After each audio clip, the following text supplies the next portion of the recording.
જ્ઞાન શક્તિ એ આપણી પોતાની છે. બાકી વિચારવાની શક્તિ, બોલવાની શક્તિ, ક્રિયા કરવાની શક્તિ અને આ દુનિયાના સાધન, સંપત્તિ, સંબંધો અને સત્તાની શક્તિ એ આપણી નથી. એ કમ એન્ડ ગો છે. શું છે? અને આપણે પરમેનન્ટ છે. શરીરનું જન્મ, જીવન, મૃત્યુ છે. આપણું જન્મ, જીવન, મૃત્યુ નથી. આપણે શાશ્વત છે, માટે રિબર્થ છે. કેવું છે? રિબર્થ, પુનર્જન્મ. અને સત્તા, સંપત્તિ, સંબંધ, સાધન બધા કર્મના ખેલ છે. મળે અને વિખરાય છે. સમજાય? કશું આપણું નથી. જ્ઞાન આપણું છે. આત્માનો ગુણ શું છે? જ્ઞાન. એ જ્ઞાન બહિર્મુખી હોય તો એને અજ્ઞાન કહેવાય. શું કહેવાય? એ જ્ઞાન અંતર્મુખી થાય તો પછી આ સંસારમાંથી ધીમે ધીમે મોહ ઉતરતો જાય અને વૈરાગ્ય આવે.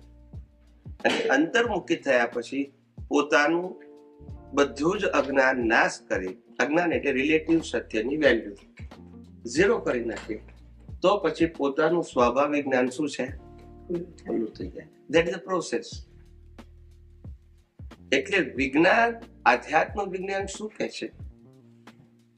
Really speaking, who is you are. તમે કોણ છો?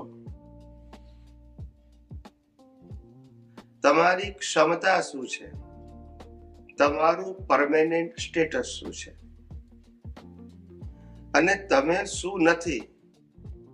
એ નથી એને બનાવનાર, એને ચલાવનાર, એનો અંત લાવનાર કોણ છે? બસ આ બે જ વસ્તુ જાણવાની છે. એક જ્ઞાન છે અને બીજું દર્શન છે. દર્શનનો મતલબ other than you. You know the fact of other than you. તમે પોતે પરમેનન્ટ છો, પણ તમારા સિવાય શું છે એ પણ જાણવું પડશે.